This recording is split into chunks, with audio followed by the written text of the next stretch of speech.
জুনের 10 তারিখে দেশের মাটিতে সিঙ্গাপুরের বিপক্ষে বাংলাদেশের জার্সিতে সমিত সোমের মাঠে নামার সম্ভাবনা দিনকে দিন উজ্জ্বল হচ্ছে, সম্ভাবনা দিনকে দিন বাড়ছে। মূলত তিনটা ধাপ তাকে আসলে পার করতে হবে। প্রথম ধাপে রয়েছে তার জন্ম সনদ তৈরি করা এবং পরবর্তীতে কানাডায় বাংলাদেশের যে হাই কমিশন আছে সেটার মাধ্যমে পাসপোর্টের জন্য অ্যাপ্লাই করা, সেটির কাজ এই মুহূর্তে চলমান রয়েছে। সেটি হয়ে যাওয়ার পর কানাডা সরকারের একটা এনওসি নিতে হবে এবং তারপর ফিফার অ্যাপ্রুভালের জন্য ওয়েট করতে হবে এবং ফিফার অ্যাপ্রুভাল পেয়ে গেলে সেই ক্ষেত্রে সমিত সোমের আর কোনো রকমের কোনো বাধা থাকবে না বাংলাদেশের জার্সিতে 10ই জুন মাঠে নামতে। সুতরাং যেহেতু সমিত সোম নিজেই ব্যাপক রকমের আগ্রহী, জুনের ম্যাচেই বাংলাদেশের হয়ে মাঠে নামতে আমরা আশা করতে পারি ঘটনাটা হয়তো ঘটে যাবে হামজার সাথে একই সাথে দেশের মাটিতে অভিষেক হবে সমিত সোমের। এবার আসা যাক প্রিপারেশন নিয়ে।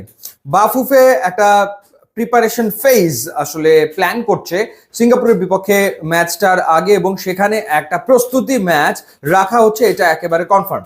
অর্থাৎ এর আগে যেটা হয়েছিল যে 25শে মার্চ ভারতের বিপক্ষে বাংলাদেশ এএফসির বাছাই পর্বের ম্যাচ খেলেছে প্রস্তুতি ম্যাচ ছাড়াই। সৌদি আরবের তাইফে গিয়ে সেখানে বাংলাদেশ কন্ডিশনিং ক্যাম্প করেছে, অনুশীলন করেছে, তারপর চলে গেছে ভারতে এবং সেখানে গিয়ে কয়েকদিন সেখানে অনুশীলন করে মাঠে নেমেছিল, কিন্তু কোনো আসলে প্রস্তুতি ম্যাচ খেলেনি। কিন্তু এবার আর সেই ভুলটা বাফুফে করতে চায় না, তারা একটা প্রস্তুতি ম্যাচ অর্গানাইজ করছে, এটা একেবারে কনফার্ম। এখন কথা হলো যে কাদের বিপক্ষে বাংলাদেশ খেলবে। বাফুফে চাইছে বেশ শক্তপোক্ত একটা দলের বিপক্ষে প্রস্তুতি ম্যাচ খেলতে। সেক্ষেত্রে বাংলাদেশ ফুটবল ফেডারেশনের পছন্দ হচ্ছে মালয়েশিয়া টিম। মালয়েশিয়ার বিপক্ষে বাংলাদেশ প্রস্তুতি ম্যাচ খেলতে চায়। মালয়েশিয়াকে যদি না পাওয়া যায় সেই ক্ষেত্রে বিকল্প হিসেবে নেপাল অথবা ভুটানের বিপক্ষে বাংলাদেশ ফিফা ফ্রেন্ডলি খেলবে জুন উইন্ডোতে এবং তারপর তারা সিঙ্গাপুরের বিপক্ষে মাঠে নামবে। মালয়েশিয়া এবং সিঙ্গাপুর তুলনামূলকভাবে সমশক্তির দল, সেই ক্ষেত্রে মালয়েশিয়ার বিপক্ষে যদি বাংলাদেশ প্র্যাকটিস ম্যাচটা খেলে তাহলে আসলে বাংলাদেশ দল উপকৃত হবে, কোনো সন্দেহ এ ব্যাপারে নাই। আর যদি সেটা নাও হয়ে থাকে তাহলে নেপাল বা ভুটানের বিপক্ষে বাংলাদেশ খেলতে পারে।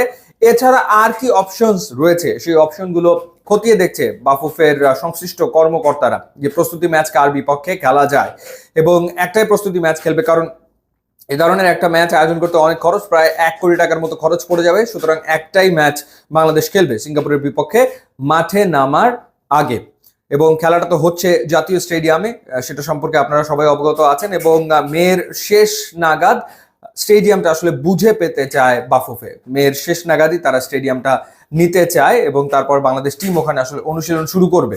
যেহেতু প্র্যাকটিস ম্যাচ বাংলাদেশ খেলবে, ক্যাম্প এগিয়ে আসছে, অর্থাৎ জুনের 1 তারিখ থেকে যে ক্যাম্পটা শুরু করার কথা ছিল ন্যাশনাল টিমের সেটা হয়তোবা সপ্তাহখানেক এগিয়ে আনা হতে পারে যদি আসলে বাংলাদেশ প্র্যাকটিস ম্যাচটা খেলে এবং সেটা আসলে বাংলাদেশ খেলবে।